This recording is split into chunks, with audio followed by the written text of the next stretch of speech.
Alright, shalom. This is Brother YAHAWASHI with the GMS North Carolina camp. Giving all praise to YAHAWASHI, YAHAWASHI. Double honor to the elders of GMS. Much love, peace, and blessings to all you brothers out there preaching His word in truth and sincerity. Alright, I'm coming to you with this lesson. Bubble Eyes is teaching out there. He's teaching folks to flee America. He using Jeremiah 51. And let's see, what is Jeremiah 51:6 as his excuse to leave America, to try and escape the coming destruction that YAHAWASHI is going to bring to America. So he's lying to folks and stealing their money, you know, when they send them money and stuff because they believe the bullshit that he's teaching, that we're supposed to leave America. It don't matter where you go. You can leave America. You can move to Europe, you can move to Australia, you can move to France, you can move to Switzerland, Slovakia. If the Most High is going to take you out of here, guess what? He going to get you no matter where you at. So, if the scriptures say that we're going to dig the Edomites out of the holes of the rocks and out of their own space stations in the sky, you mean to tell me you think you two-thirds hard-headed Negroes, Latinos, and Native Americans is going to be able to escape the judgment of YAHAWASHI? Y'all got to be out y'all rabbit-ass mind to follow this nigga Bubble Eyes, man. But we're going to go through his little doctrine and show you how much of bullshit it is that he's teaching. We're going to go straight to the source. We're going to start at Jeremiah 51:1. It said, "Thus said the Lord, Behold, I will raise up against Babylon," meaning America, "and against them that dwell in the midst of them, that rise up against me," or anyone that come against YAHAWASHI, he said, "a destroying wind." What is that destroying wind?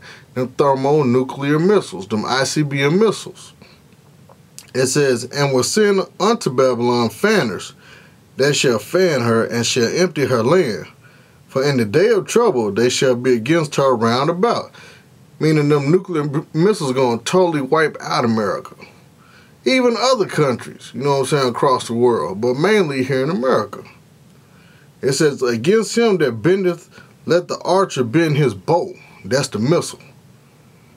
It says, "And against him that lifteth himself up in his brigandine," that's his army, "and spare ye not her young men, destroy ye utterly all her hosts," meaning the whole army.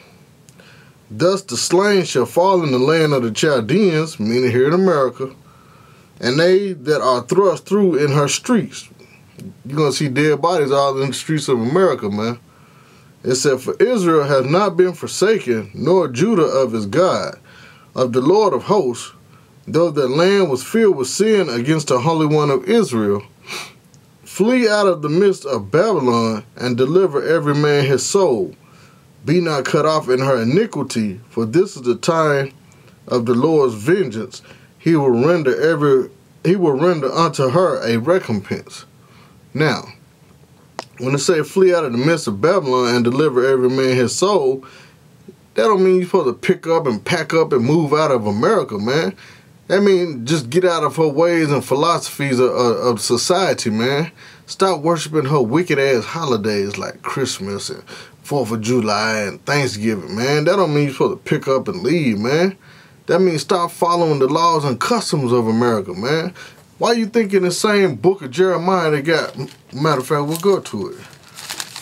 Jeremiah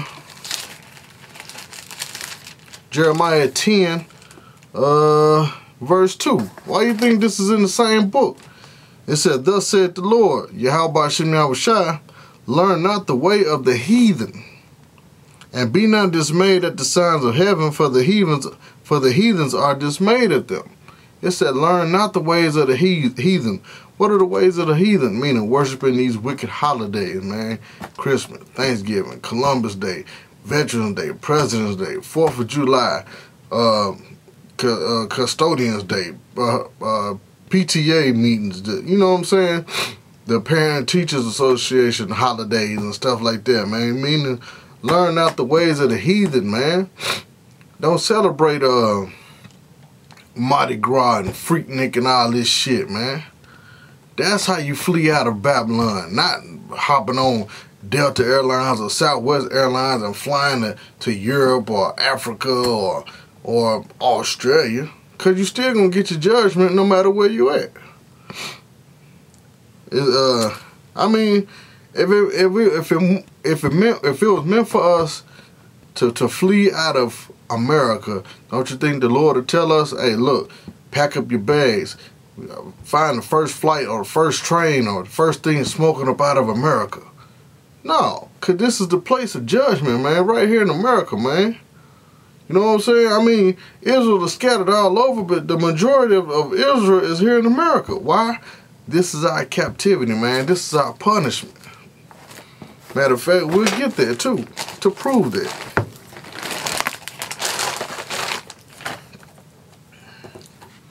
We'll get that right quick in Baruch.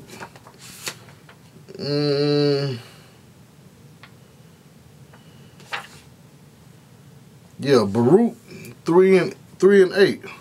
It says, behold, we are yet this day in our captivity. Where is it at? Mainly here in America. It said, where thou hast scattered us for a reproach and a curse, and to be subject to payments. What is a subject to payments? Taxes. You know what I'm saying? We got to pay for this and pay for that. Pay for our food, our clothing, our housing.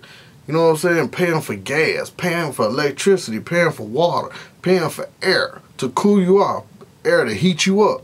You know what I'm saying? Those are subject to payment, your income taxes. They tax you all year, but then you got to turn around and then pay a lump sum to the government. Man, that's usury. Why? Because it's part of our curse. We disobeyed the laws, statutes, and commandments of the Heavenly Father, so guess what? We got to pay for it. That's part of our prison sentence, man. We're here to serve our prison sentence, man.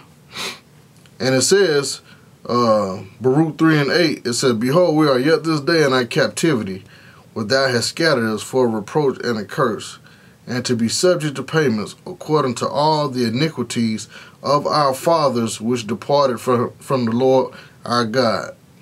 You know what I'm saying? So we suffering from the iniquity of our fathers, which we was our forefathers. If you could receive that, that's why we paying for our sins now. You know what I'm saying? Okay. Now let's get back into this flee out of Babylon nonsense. All right. And this is one of the scriptures that Babylon used to try and justify his wickedness. This is Matthew 24. He tried to use Matthew 24 as part of his excuse to flee out of America. Matthew chapter 24, let's start at 4. Let's start at verse 4. It says, and Yahawashi answered and said unto them, take heed that no man deceive you. For many shall come in my name, saying, I am Hamashiach, Christ, and shall deceive many. And ye shall hear wars and rumors of wars. See that ye be not troubled, for all these things must come to pass, but the end is not yet. All right? For nation shall rise against nation, kingdom against kingdom, and there shall be famines and pestilences and earthquakes in divers places, and all these are the beginning of sorrows. Okay, that's his excuse for leaving America. Bear with me 1 minute.